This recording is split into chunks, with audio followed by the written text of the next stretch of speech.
My name is Emily Carver, and I'm 33 years old. And the day before my wedding, I learned the man I loved had a wife, an actual legal wife, hidden behind 5 years of lies that were so carefully constructed, so quietly maintained, that I still can't tell whether I missed the red flags or simply wanted too badly to believe in the future we were building. I used to think betrayal had a sound, a crack, a snap, a shatter, something dramatic. Turns out it's quiet. It whispers. It hides in plain sight. The wedding was supposed to be in less than 24 hours. Instead, I was sitting alone at our kitchen table, staring at the faint reflection of myself in his laptop screen. My face pale, my eyes red, my hands shaking as if my body already understood what my mind refused to accept. But before everything detonated, life actually looked normal, even good. We met 3 years ago at a friend's housewarming party. He was leaning against the doorway, pretending to enjoy a bitter craft IPA he later admitted he hated. I made a joke about it tasting like fermented bread water. He snorted, actually snorted, and from that moment something clicked. We bonded over a shared love of murder documentaries and the mutual realization that both of us despised small talk, but were somehow good at it when forced. A year later, we moved into my apartment together.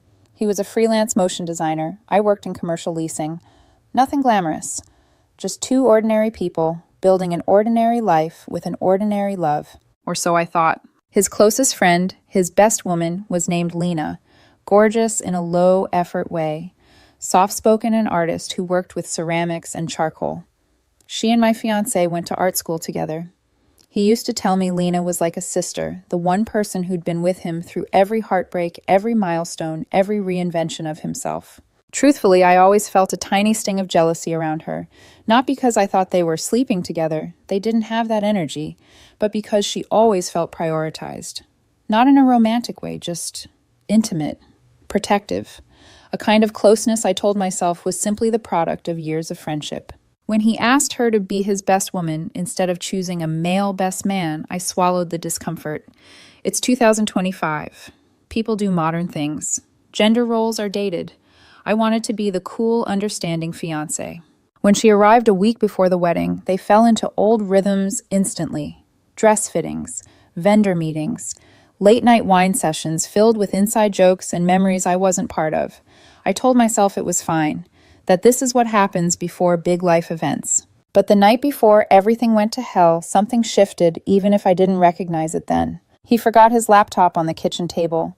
He kissed my cheek, told me he and Lena were doing one last walkthrough of the venue, and asked if I could keep an eye out for the final florist invoice that was supposed to arrive that afternoon. Such a simple, harmless request. If only it had stayed that way. The invoice arrived around noon. I opened his email to download it. Nothing unusual. We often managed each other's scheduling messes.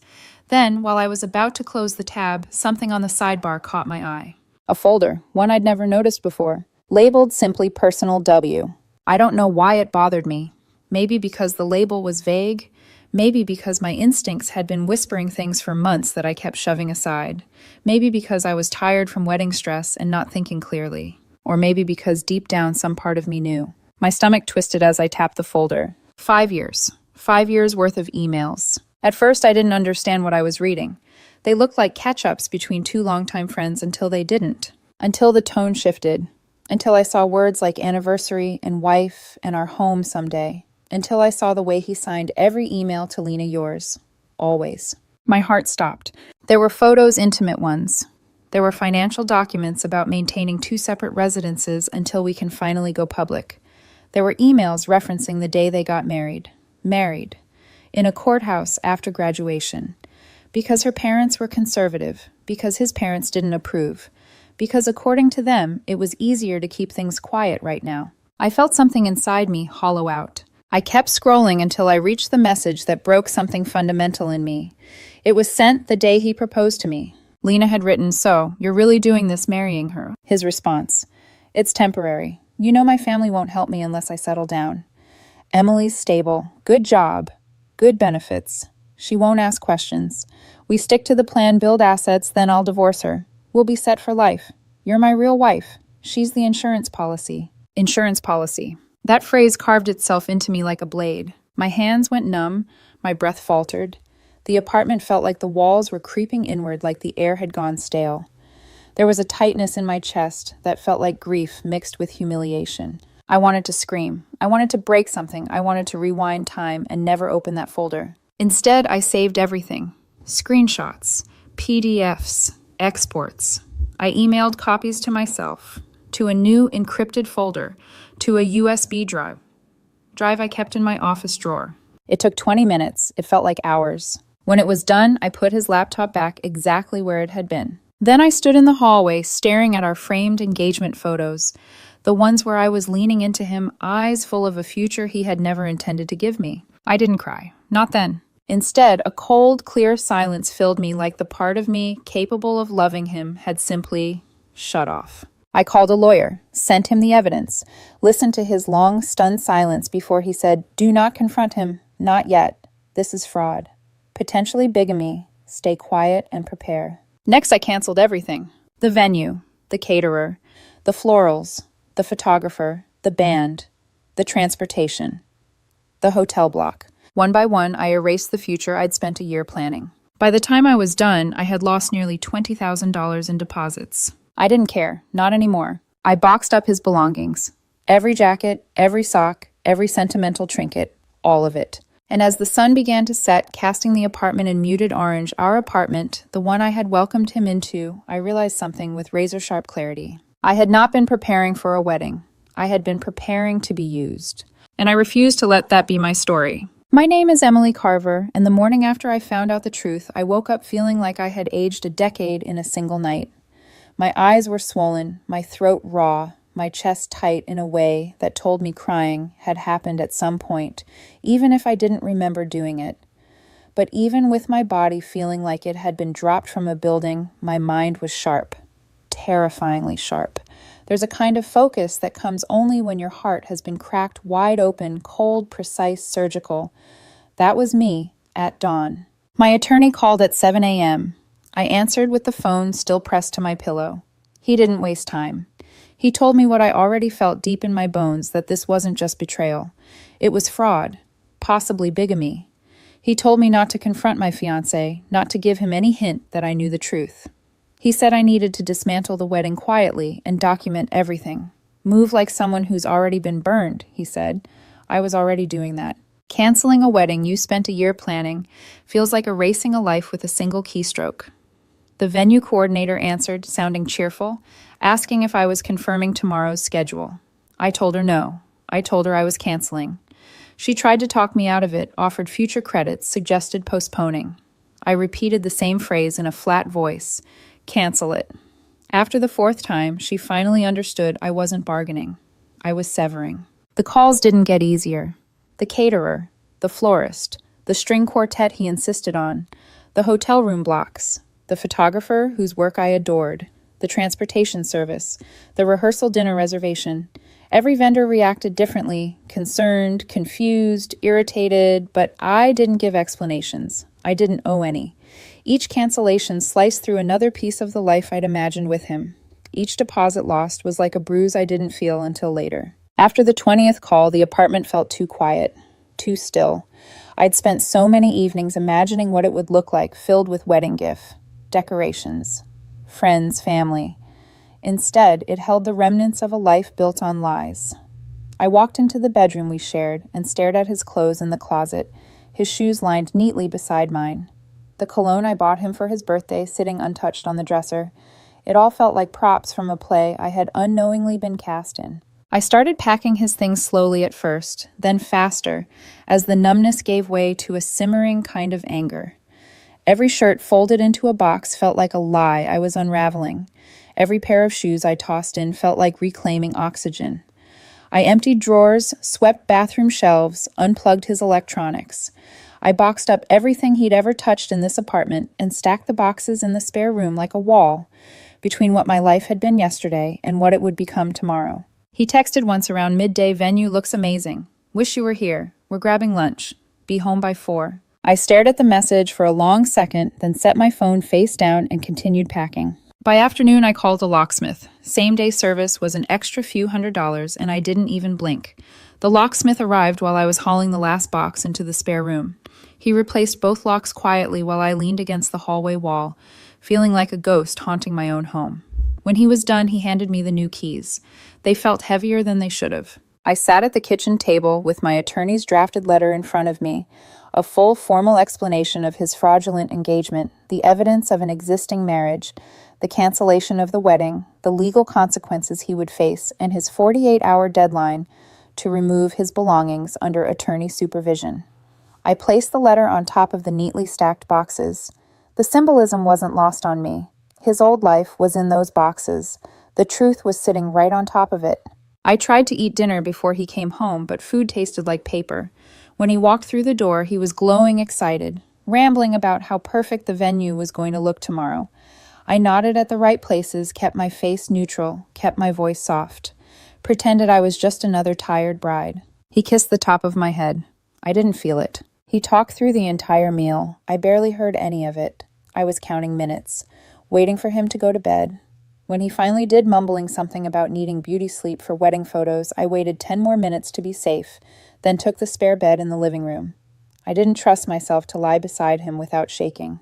I barely slept, maybe an hour or two. At dawn, I heard him wake up, heard him walk into the spare room, heard the silence when he saw the boxes, heard the rustle of paper when he found the letter. Then, "Emily, what is this?" His voice was thin, cracking. I stood in the hallway, arms crossed, feeling nothing. "You need to leave," I said. "You went through my private emails. That's illegal," he snapped, clinging to indignation like it was a shield. "You're married to someone else," I said. "That's illegal too." He went pale, then red, then pale again. He sputtered excuses, family pressure, complicated history, misunderstanding. It wasn't real. It didn't mean anything. He cried. He raised his voice. He called me dramatic. Then he called me cruel. I stood there stone still and said, "Get out." He tried one last pathetic attempt at flipping blame. "You blindsided me. I live here too." "No," I said. "You don't. The lease is in my name. My attorney confirmed everything. You have 48 hours to remove your things. You're not allowed back in without legal supervision." He stared at me like he didn't recognize who I was anymore. Maybe he didn't. I didn't recognize myself either. He grabbed an overnight bag, rage simmering under trembling hands. At the door, he muttered, "You'll regret this." "I already regret the last 3 years," I said without flinching. When the door shut behind him, I locked both bolts, leaned my forehead against the wood, and felt the quiet press against my spine. I should have cried. I should have collapsed. I should have felt something. Instead, I walked to the balcony, watched the sunrise over the city, and realized the strangest thing. This wasn't heartbreak. This was escape. The sun had barely finished rising when my phone rang again, but this time it wasn't a vendor or a relative. It was the front desk. "Ms. Carver, there are 2 people here insisting they need to see you." My stomach dropped before my brain even formed a thought. Who, I asked, even though I already knew the answer. "A man and a woman," the concierge said. "They're saying it's urgent." Of course it was them. I told the concierge to send them up, but kept my apartment door locked. I didn't want them inside my home, not after everything they'd stolen from me already. I left the door open just enough to hear the elevator ding and their footsteps approach. He looked nervous, almost jittery. Lena, looked like she'd dressed for a brunch date, not a confrontation about ruining 2 people's lives. Her makeup was done. Her hair was curled. Her clothes were coordinated. The sight of her made something cold press against the back of my throat. "We just want to talk," he said quickly, raising his hands as if I might attack him. "No," I said, "you can talk right here." Lena tried to smile like she was the reasonable one. "Emily, this is obviously a misunderstanding. Let's all calm down." I stared at her. "You're married." She froze. He blinked rapidly like he didn't expect me to say it out loud. "Emily, please just come inside. We can explain. I'm not stepping back into a conversation with 2 liars in the privacy of my own apartment." Lena turned to him sharply. "You told me she knew." Ah, there it was, a crack. I kept my voice steady. "He told you I knew." Lena's face twisted with confusion and anger. "He said the marriage was just a college mistake, that it didn't mean anything, that you 2 had an arrangement." He looked at her, then at me, panic blooming in his eyes. "Lena, she's twisting everything. I'm showing her the truth," I cut in. "The same truth I saw in 5 years of emails." That sentence hit like an explosion. "What emails?" Lena demanded. He shot me the kind of glare men use when they've been caught, when manipulation is slipping out of their fingers. "You had no right to go through my laptop." "You had no right to propose to another woman while married," I said flatly. Lena stepped closer to him, her voice rising. "You said she knew. You told me she didn't care." He ran a hand through his hair. I didn't think she'd ever find what Lena snapped. Find out you were planning to marry her and stay married to me. Or were you planning to divorce her once you drained her bank account? His face hardened. That's not... I read your anniversary emails, I said. Every message, every photo, every promise you made her that you pretended to make to me. His jaw clenched. Lena looked like her world was unraveling in real time. Then suddenly they weren't talking to me anymore. They were screaming at each other. You lied to me first, he shouted. You said she wasn't serious. That she was just stability, she yelled back. I said temporary. You said so many things. Their voices echoed down the hallway so loudly, a neighbor cracked open their door and immediately closed it again. I leaned against my own doorframe, arms crossed, letting them tear each other apart. It was the first honest conversation they'd ever had in front of me. Eventually, I raised my voice. Why are you here? They both turned to me, like they'd forgotten I was the reason they came. He stepped forward. Emily, please just tell everyone it was a misunderstanding. You're making this so much worse for all of us. For all of you, I corrected. Not for me. Lena pointed at me, desperate. Your family thinks I'm a monster. Our mutual friends think I'm some homewrecker. You are, I said. Both of you are. He exhaled sharply, grasping for control. Just let me in to get my laptop. It's all I'm asking. No. That's insane. You're not stepping foot inside my apartment again, I said calmly, pulling my phone from my pocket. If you want anything, coordinate with my attorney. He scoffed. You're overreacting. You committed bigamy, I said. There is no overreacting. He stared at me like I was suddenly a stranger. Maybe I was. Lena tugged his arm. We should go.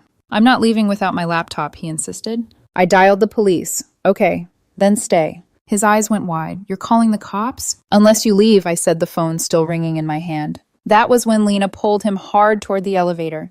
We're leaving. Now. He resisted for half a second, then let himself be dragged away. I'll get my stuff, he shouted as the elevator doors slid shut. You'll get whatever my attorney approves, I called back. The doors closed. Their voices cut out. The hallway fell silent again. I locked every lock I had and stood with my back to the door, letting the quiet sink into my skin. A minute passed, then 2. Then finally the trembling hit. Not fear, not sadness, just the weight of realizing I had stood up to 2 people who expected me to break. And I didn't. Everything after they left the hallway felt strangely weightless, like the air had thinned.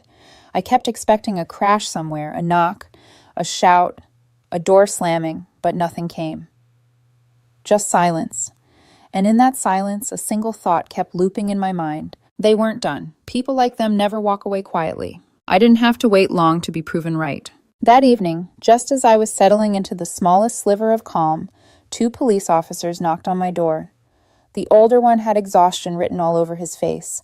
The younger one looked like he hated conflict. Ma'am, your fiancé filed a report saying you're withholding his personal property. Of course he did. I showed them the letter. My attorney drafted the time-stamped photographs, the list of packed items, the email correspondence, the building's lease with only my name on it. The younger officer kept shifting uncomfortably as I explained his existing marriage. The older officer finally sighed, pinching the bridge of his nose. Ma'am, this is civil. He needs to handle this through attorneys. I told him that, I said. We're documenting his complaint, but there's nothing here for us to act on. They left looking annoyed at him, not me. It should have comforted me. It didn't, because the next attack came less than 24 hours later. This time he went after my job. My manager called me into his office. Normally he's chipper, borderline bubbly. That day, he wasn't smiling at all. So, I got a strange call, he said. A woman claiming to be your ex said you're having a mental breakdown and might be a danger to yourself. For a moment I couldn't speak. The rage hit before the hurt did. I told him everything, the marriage, the fraud, the evidence, the cancellation, the police. He looked horrified. I'm so sorry, he said, voice low. We'll document every call she or anyone connected to her makes. And if they continue, we'll treat it as harassment. If I'd had any disbelief left in my body about how far my ex and his wife would go, it evaporated right then. But the worst hit came on social media. His wife Lena posted a long dramatic rant about abusive men who can't handle their partners having close female friends. She didn't name him. She didn't name me.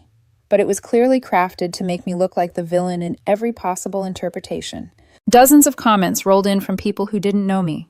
People who believed her instantly. People who called me controlling, insecure, unhinged. I didn't respond. I wasn't going to feed that fire. But my brother did. His comment was sharp enough to cut through the entire narrative. Interesting how you forget to mention you're married to his ex-wife, and both of you lied to Emily for years. The post vanished within an hour, but the damage was already seeded. Rumors began to sprout, small, poisonous, and persistent. People I barely knew messaged me asking if I was okay. Others didn't ask anything at all, they just assumed. Every attempt at character assassination on their part only proved one thing: they were terrified.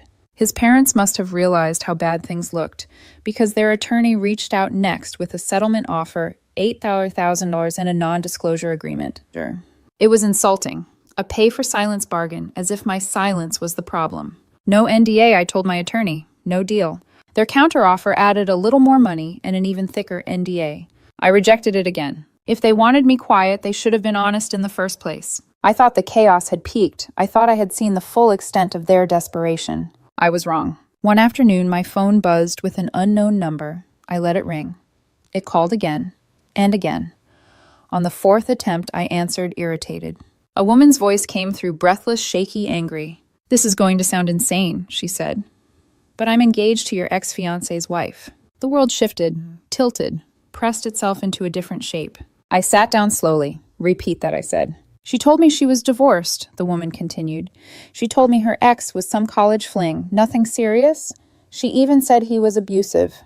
Then I saw her post online and started digging.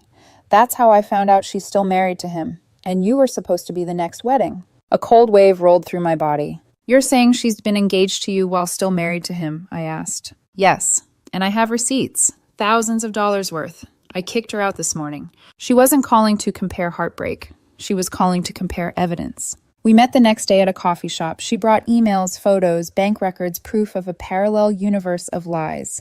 A second wedding being planned. A second future being promised.